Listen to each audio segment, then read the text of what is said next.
Miércoles 25 de julio, saludos señoras, señores, bienvenidos un día más a este espacio, a este repaso, a esta revista de prensa.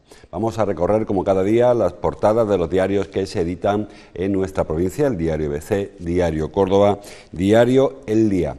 Bueno, por empezar por lo más ilustrativo, saben que los periódicos traen hoy en portada el tema del incendio en Grecia y, digo, por quitar en medio el tema de la foto, Diario Córdoba titula Horror en Grecia, una imagen, la verdad que una imagen estremecedora de las llamas muy cerca de los efectivos que están intentando sofocar ese incendio devastador que ya ha costado la vida de al menos 74 personas, dice el diario Córdoba. El diario El Día, el fuego deja un rastro de muerte en Atenas, los incendios forestales en los alrededores de la capital griega se cobran al menos 74 vidas. Hay muchísimos desaparecidos que lamentablemente van a engrosar este rol, esta nómina de personas que han perecido con las víctimas de las llamas. Y el diario ABC, la página 2, la peor ola de incendios de la década, arrasa a Grecia, que lo tienen, al menos 74 personas han muerto, el gobierno sospecha que la mayoría de los fuegos fueron intencionados. Bueno, si recuerdan,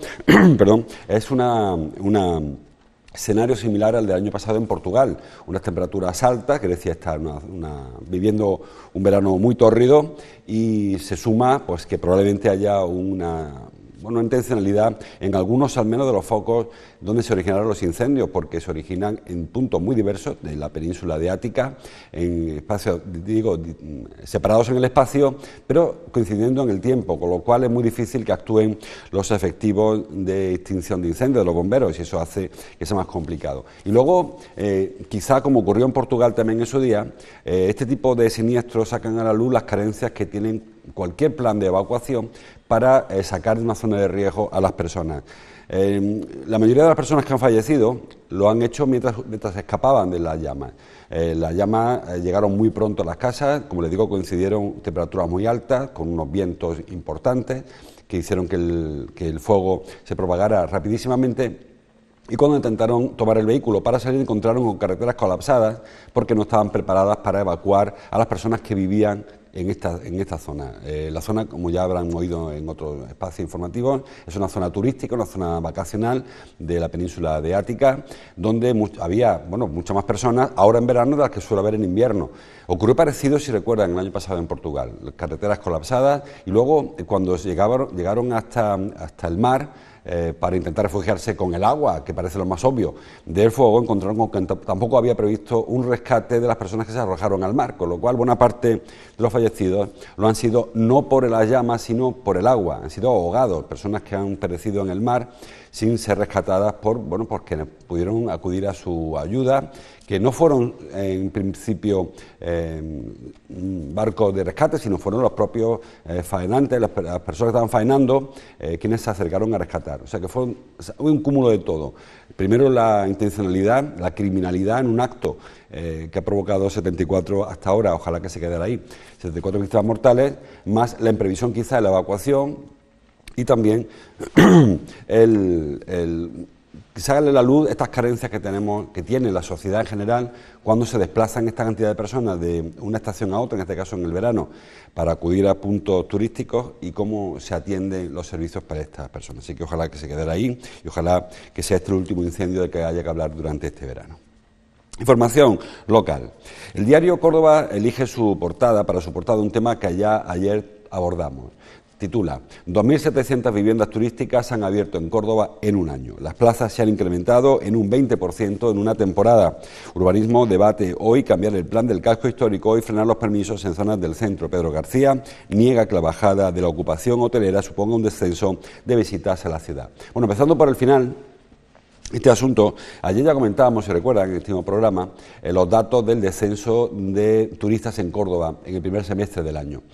Son datos que pusimos en cuestión, porque son datos que no se compadecen unos con otros. Por un lado tenemos la bajada de visitantes y por otro lado, la bajada de alojamientos y por otro lado el incremento en visitas a la mezquita, que ha superado el 1.000.000 de visitantes en el primer semestre. El incremento en Medina Zahara, incremento importante en el Alcázar también. El incremento de apertura de viviendas de uso turístico.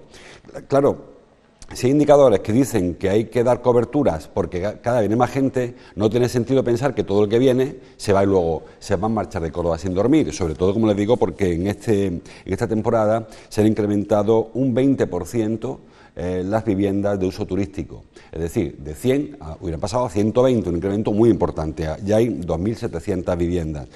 Con lo cual, los datos había que ponerlos en cuestión, los datos del descenso del turismo. Lo que sí parece claro es que no tenemos una estrategia para definir qué turista queremos. Si queremos un turista que venga a hotel, que venga a pasar muchos días, que venga a pasar pocos días, que venga de pensión, de camping, no sé.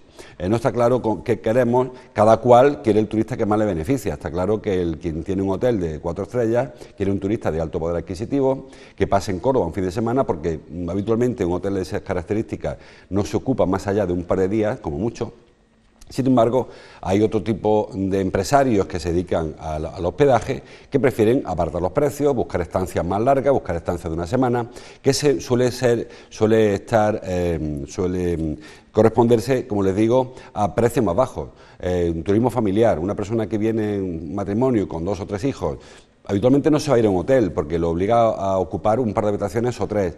No puede pagar esos precios. En Córdoba, recordemos, hay precios que están por encima de la media de nuestro entorno. Entonces acuden a un establecimiento más barato. Y eso les permite, en lugar de estar 2 días, pues estar 5, estar 6 días. Se ahorran las comidas también, porque pueden prepararse su propia comida en su apartamento.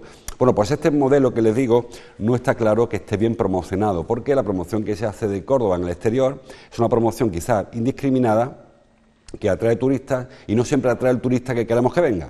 Yo creo que nadie sobra, pero es cierto que según y dónde se anuncie el destino, traerá un turista u otro. Por ejemplo, si anunciamos Córdoba en el AVE, estamos buscando clientes AVE, eso parece de perogrullo. Si ponemos un cartel en la estación del AVE, quien lo lee es quien usa el AVE habitualmente. Y el usuario de AVE es un usuario que conoce las ventajas del AVE y lo que significa salir de Madrid el sábado por la mañana, comer en Córdoba, alojarse, dormir una noche y salir el domingo.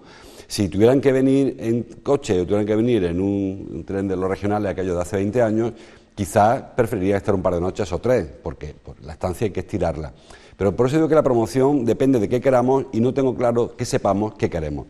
En cuanto a lo de las viviendas turísticas, ya ayer se anunció, la Gerencia de Urbanismo pretende limitar las licencias turísticas, lo trae también, todos los periódicos lo traen en sus portadas, hablábamos ayer, y el diario ABC lo circunscribe a las empresas.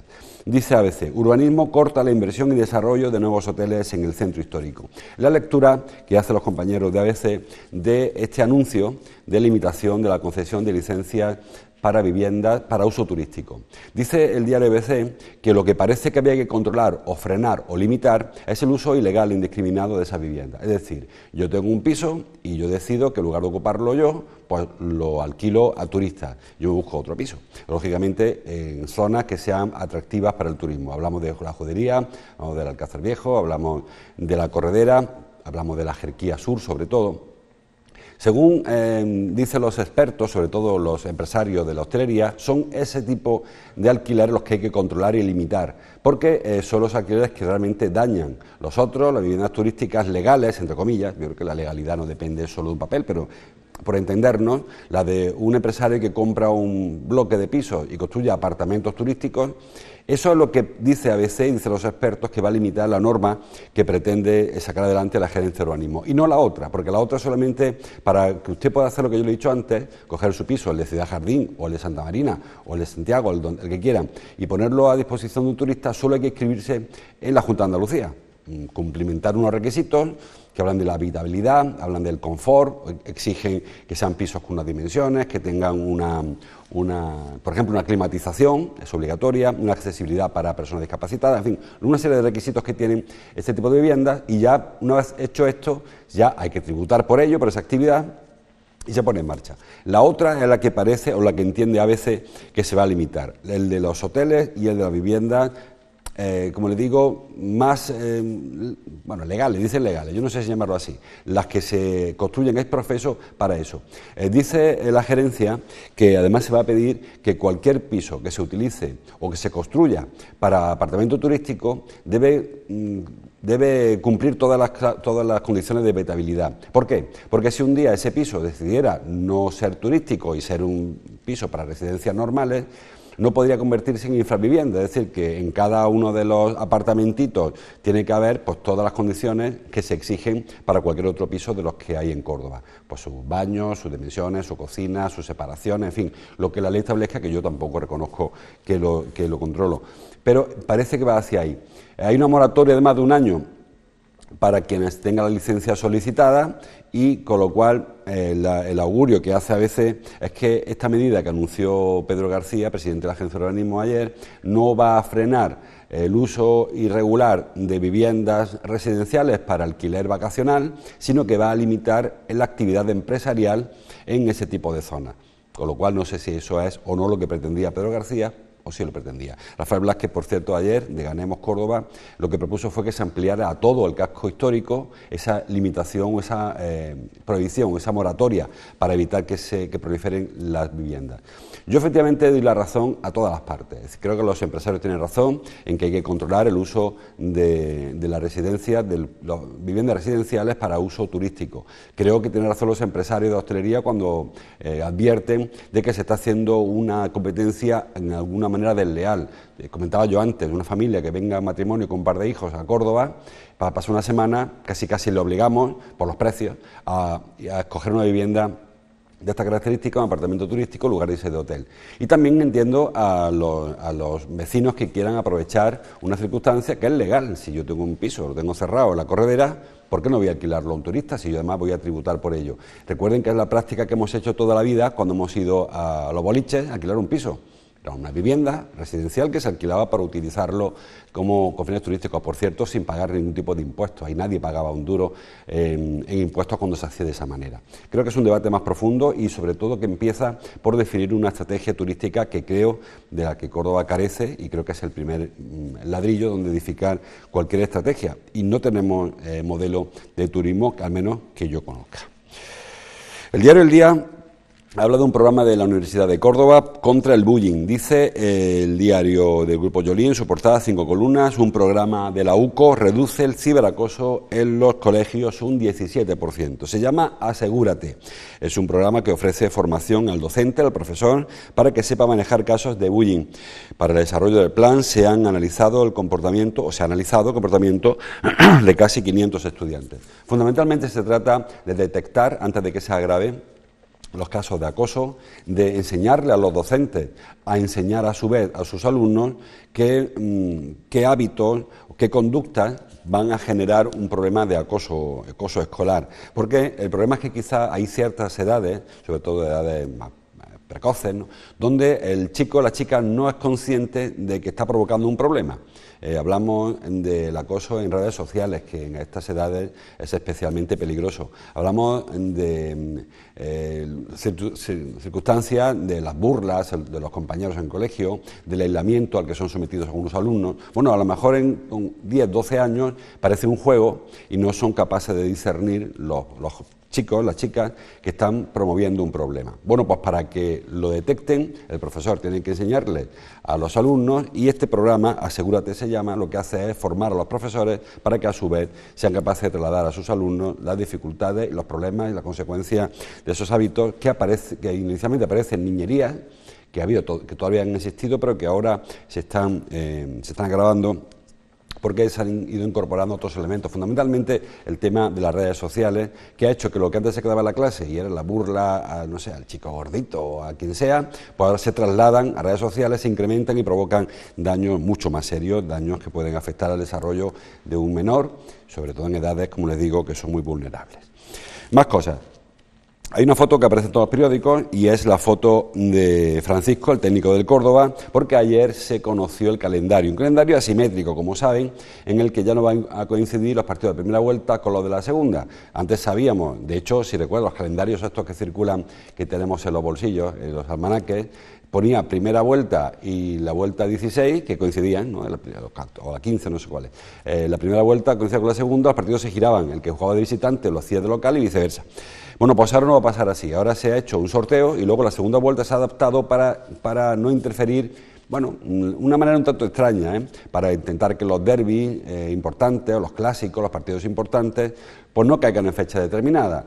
Yo creo que han liado un taco importante para nada, porque al final hay muy pocos cambios. Hay algunos que sí son significativos y otros no. La consecuencia primera de este sorteo tan extraño, que el Córdoba va a jugar 2 partidos en casa inicialmente, contra el Numancia y contra el Oviedo, 2 rivales complicados. El Numancia disputó el playoff de ascenso y el Oviedo un rival complicado también, y que pueden servirnos para conseguir 6 puntos de primera por jugar en casa y salirnos del agujero pronto. Saben que estas cosas, cuando empiecen mal, luego es difícil enderezarlas, pero también es verdad que como se pierden 2 partidos estos que jugamos seguidos en casa, en una pretemporada tan convulsa como la del Córdoba, con tan pocos refuerzos, igual es un lastre que luego cuesta levantar durante la temporada. Así que, bueno, no sé si es el brazo del oso esto, de que te den un favorcito o de que te hayan echado encima a los perros. En cualquier caso, es lo que es. El Córdoba empezará contra el Numancia el 10 y tanto, no me acuerdo ahora, de agosto, el 18 de agosto, creo que es el primer partido de la Liga,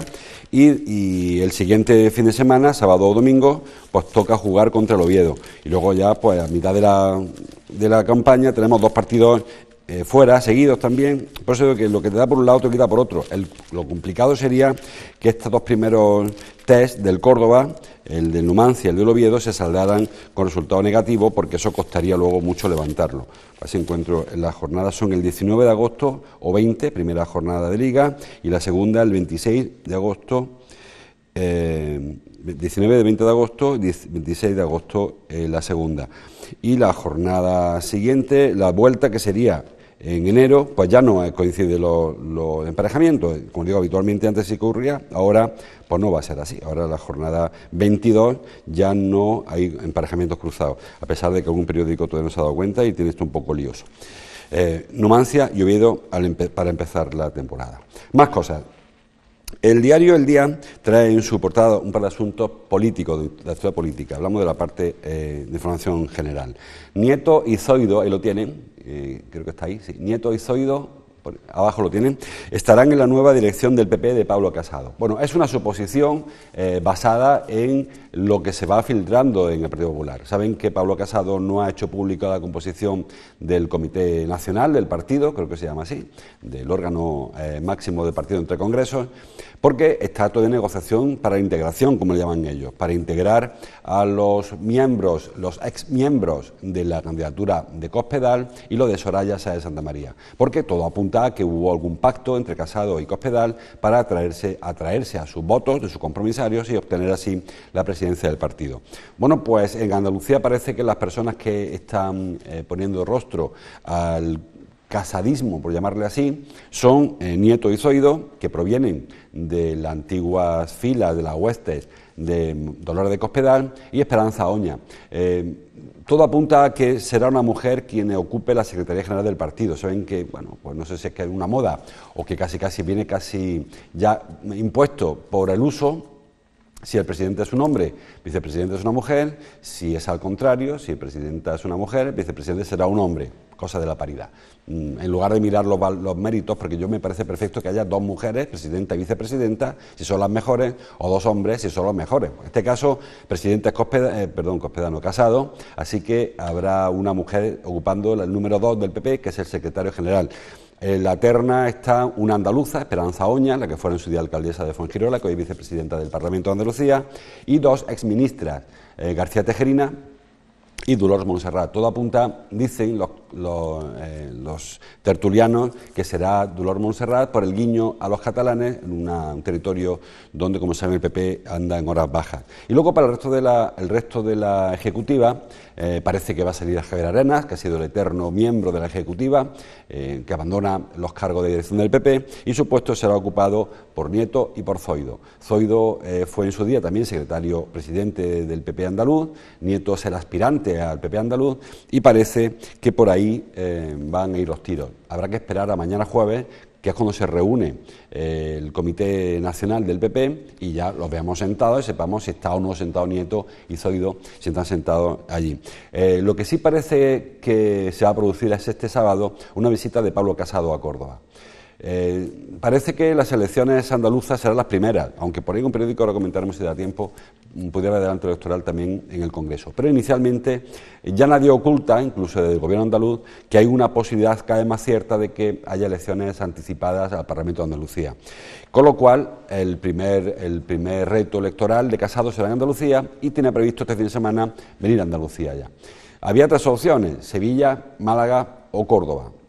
Sevilla, por lo que significa, por ser la sede del PP andaluz; Málaga, porque es la tierra de Juanma Moreno, que es quien apoyó a Soraya y quien es hoy por hoy el líder del PP de Andalucía; y Córdoba, porque de entre las capitales es la que más se posicionó, no con Casado, que tampoco fue aquí Casado la persona que más votos recibió, pero sí la que plantó más cara a Soraya, que es la gran rival de Casado en este proceso de primaria. Así que todo apunta a que este sábado vendrá Pablo Casado a Córdoba, escenificando pues el apoyo quizá al PP de la capital y quizá dándole una pequeña cachetada a Juanma Moreno Bonilla, que le esperaba en Sevilla o en Málaga, que era un territorio más favorable al líder del PP de Andalucía.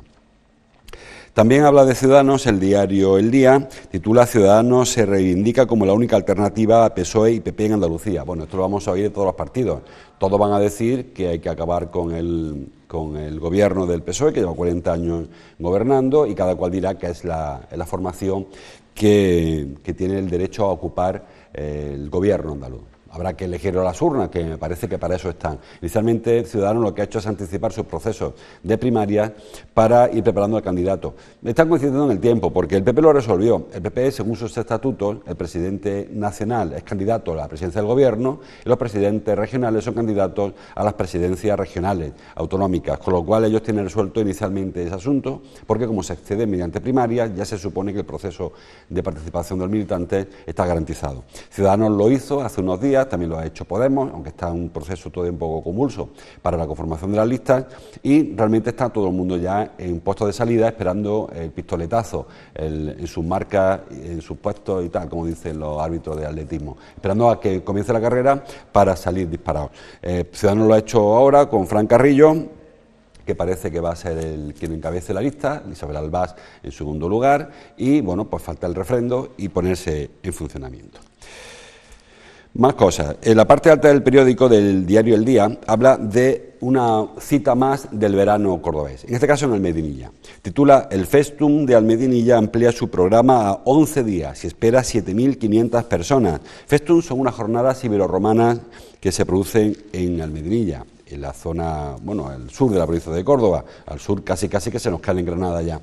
Es un festival, como le digo, que ya tiene un amplio recorrido, y que en esta ocasión han ido estirando, porque inicialmente eran jornadas casi técnicas cuando se puso en marcha esta jornada, hace ya 11 años, esta es la edición 11 del festival, del Festum. Como le digo, cuando se empezó a organizar aquello eran casi unas jornadas más técnicas para analizar el pasado ibero y romano de Almedinilla, donde hay yacimientos importantes, básicamente el Ruedo, un yacimiento importantísimo, y también pasado romano también muy interesante, y poco a poco han ido dando cobertura, o han dando cabida a otros acontecimientos gastronómicos, festivos, de ocio, lúdicos, culturales, hasta completar un programa muy interesante, como les digo, 11 días en el que habrá pues de todo. El grupo de teatro, hay un banquete romano, un par de banquetes muy interesantes, donde se comerá largo y tendido literalmente, porque lo harán en triclinium, al estilo romano, y donde habrá incluso espectáculos de gladiadores. O sea, como les digo, es una fiesta ibero-romana en la que se alternan la parte más técnica, que poco a poco ha ido perdiendo fuelle, es cierto, con la parte más lúdica, cultural, incluso gastronómica. Muy interesante. Siempre lo decimos cuando damos este tipo de anuncios. Solemos valorar mucho más lo que ocurre fuera de nuestros límites que lo interior. Hay muchas personas que se van a Mérida a una jornada romana teniendo la de Almedinilla aquí a 2 pasos. Y este fin de semana se presenta también el Cataclismo Zombie Vida del Río, muy distinto, pero es otro festival interesante, y hay chavales y chavalería, gente joven, que se va a otras citas, a lo mejor a Málaga o a Sevilla o a Huelva, teniendo este de Vida del Río, que está ahí, de acá de la cama y casi en Vida del Río. Bueno, pues valoremos lo nuestro y sobre todo conozcámoslo. Luego, si no nos gusta, vayámonos a donde nos interese. Pero muchas veces despreciamos las cosas solo por estar demasiado cerca de nosotros. ¿Qué más cosas quedan? El diario ABC trae un tema local, solo la portada, un tema más, quiero decir, y es el tema de las quejas de los vecinos de la Fuensanta, en principio, aunque es extensivo a otras zonas de Córdoba, sobre los asentamientos irregulares de personas, fundamentalmente rumanos. Se generaliza demasiado. Dice el diario ABC, quejas vecinales en la Fuensanta sobre unos asentamientos de rumanos que crecen. Lo cierto es que en la capital, ya lo habrán observado, se están produciendo asentamientos. Habitualmente eran asentamientos más de quita y pon, eran personas que llegaban, estaban en Córdoba unas semanas y se iban, pero actualmente parece que se están consolidando. Hay actualmente 15 asentamientos en la ciudad, hay 170 personas, hay 67 familias. Es decir, pues son asentamientos que parece que no están hechos de manera tan precaria como se hacían antes. No significa eso que tengan servicios, a pesar de que el Ayuntamiento dijo en su día, no este gobierno, incluso el anterior o el anterior al anterior, que la obligación del gobierno municipal era prestar servicios básicos a estas personas, más allá de que tengan o no tengan documentación. Recuerde, son rumanos, son personas rumanas, con lo cual son ciudadanos europeos, no se le puede negar la entrada. Pero sí es cierto que hay servicios que no tienen agua corriente, no tienen saneamiento, no tienen electricidad, evidentemente viven en situaciones precarias, que en invierno se hielan en asentamientos en chabolas, y en verano pues calcule lo que es pasar la siesta en una casa de cartón, los que tienen techo. Ahora, a esto se suma que, como señala el diario ABC, vecinos de la Fuensanta están reclamando una actuación de urbanismo. Dicen que las personas que viven en ese entorno, en el entorno de Virgen del Mar y por allí, por la zona de la parte que pega la autovía, dicen que estos vecinos rumanos, estas personas que están asentadas en estos campamentos, como no tienen agua corriente, bajan hasta las fuentes a lavar, a hacer la colada, incluso a bañarse los pequeños en la fuente, incluso a utilizar los jardines para pasar la siesta y también, en algunos casos, para hacer sus necesidades fisiológicas. Y dicen que eso está provocando problemas de salubridad pública, tanto el tema de la fuente como el tema de personas defecando, haciendo sus necesidades en los jardines, pues no parece evidentemente que sea lo más saludable. Ayer el Partido Popular se hizo eco de la denuncia de los vecinos para denunciar que habría que poner algún tipo de medida. Yo no sé hacia dónde hay que caminar. Probablemente la solución primera debe ser una asistencia pública, servicios sociales, acudir a esos campamentos, ver en qué situación están los más pequeños, sobre todo, los más vulnerables, como decíamos antes, ver si reúnen las mínimas medidas de salubridad en esos campamentos o facilitárselas o, no sé, tomar algún tipo de medida. Pero evidentemente no parece que lo suyo sea facilitarse el acceso a una fuente que no es una fuente de haber, que es la fuente ornamental, para que allí hagan la colada y para que allí se refresquen, no parece que sea lo suyo. Le decía que señalaba el diario ABC que son vecinos de la Fuensanta los que más se quejan. Bueno, son un grupo de vecinos que han protestado, pero es verdad que los campamentos urbanos que están, por ejemplo, están en Chinales, en los antiguos Pérez Jiménez, en Laboratorios Pérez Jiménez hay un campamento, en la calle San Ángeles de la Cruz, a la espalda de Reina Sofía, en el Cordel de Écija, en el camino de López García, junto a Virgen del Mar, que es el que le hablaba yo antes, en la Nacional Cuarta, a la altura de la Torre de San Carlos, frente a la antigua recinto ferial, junto al Carrefour Zaira, a la Cruz de la Lubier, también un campamento, en las antiguas vías del tren de Pedroche, en Molino de los Ciegos, junto a las cocheras de Aucorsa. En fin, una serie de campamentos que todos hemos visto porque tampoco están ocultos, están solamente ocupando un espacio de nadie, un espacio que no tiene utilidad, no tiene uso, pero claro, no reúne las medidas que todos entendemos que son obligatorias para vivir allí, porque no son ni por las circunstancias meteorológicas, ni porque parezca que en el siglo XXI pueda haber personas que ocupen esa zona con esa situación de chabolismo, porque realmente donde viven son en chabolas, viven en casas hechas a base de cartones, de algunas chapas, y ahí donde sobreviven más que donde viven. Y poco más, me queda un minuto, así que aprovecho para la portada del diario ABC, la portada 1, que titula "El Gobierno reconoce su extrema debilidad".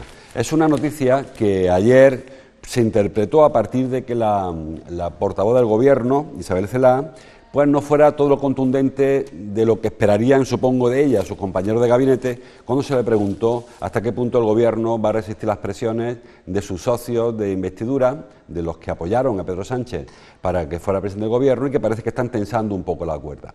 El Gobierno probablemente hoy salga con una negativa del Congreso cuando pretenda nombrar a Rosa María Mateo presidenta de Radio Televisión Española. Probablemente tenga un problema también con el techo de gasto en el Senado, porque el PP ha dicho que no lo va a apoyar. Probablemente tenga problemas con el PDeCAT cuando le reclama alguna votación, porque el PDeCAT, saben, anda por peteneras y pide cada vez más cosas, y es probable que Pedro Sánchez se vaya tropezando una y otra vez, o su gobierno, con el Parlamento, con el Congreso y con el Senado. ¿Eso dónde va a llevar? Pues, según entienden algunos, es el caso de ABC, a que haya que convocar elecciones anticipadas y se hagan incluso este otoño. Para hacerlo había que casi convocarlas ya. Yo creo que va a aguantar Pedro Sánchez por lo menos a ver cómo reacciona el Congreso, y porque hay un par de reuniones pendientes, fundamentalmente la comisión bilateral con el Parlamento catalán, que va a determinar hasta qué punto el apoyo, la estabilidad que prestó en su día el partido, el ex Convergencia Democrática, o PDeCAT, o como se llame, porque esto cambia de nombre cada 2 días, pues prestaron a Pedro Sánchez, y si sigue con su apoyo se mantendrá el Gobierno, y si al final se encuentra con que pierde una votación tras otra, no tendrá más remedio que llamar a consulta a los ciudadanos y que seamos los votantes quienes decidamos qué Gobierno tiene que hacerse frente del país. Inicialmente la intención es aguantar, no sabemos hasta qué punto aguantará. Dijo ayer Isabel Celaá, la portavoz, que no se va a aguantar por aguantar y no se va a resistir más allá de lo razonable, dijo textualmente o casi textualmente. Bueno, pues a la espera de ver qué ocurre, como les digo, un fin de semana que se nos presenta una actividad política interesante, y un fin de semana también de aquí al viernes, donde iremos dando cuenta de lo que vaya ocurriendo. Hasta aquí llegamos. Les dejo con nuestra programación habitual. Creo que tenemos ahora diario de pretemporada con Raúl Díaz, a continuación justo de este programa, donde iremos contando qué ocurre con el Córdoba, con el partido ante el Sanluqueño. Creo que tenemos por ahí pendiente una conexión interesante. Si no hoy, cuando ocurra, de todo ello les informará Raúl Díaz. Mañana seguimos. Hasta entonces, como siempre, gracias por su atención.